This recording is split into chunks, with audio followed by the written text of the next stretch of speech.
Qiz bilan o'rtog'i bo'lmaydi. Bu rost gap. Sababi maktabda ham, kollejda ham, texnikumda ham o'qigan bo'lsam, har bitta joyda mani eng yaqin o'rtog'im bo'lgan.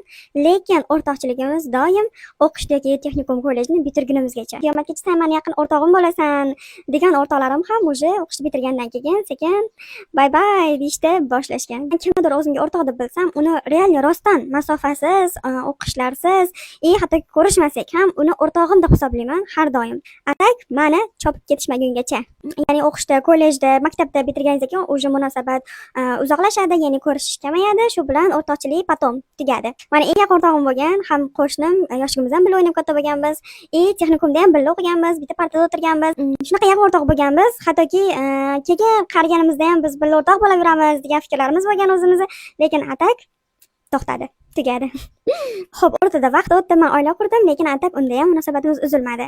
Ya'ni men o'rtog'im bilan gaplashish, adnashing hech narsamiz uzilmadi, lekin afsuski u turmush qurdi va o'rtadagi munosabatimiz uzildi. Hammasi yaxshilikka, to'g'ri, birinchi o'rinda oilaviy muhit ta'sir qiladi bunaqa munosabatga.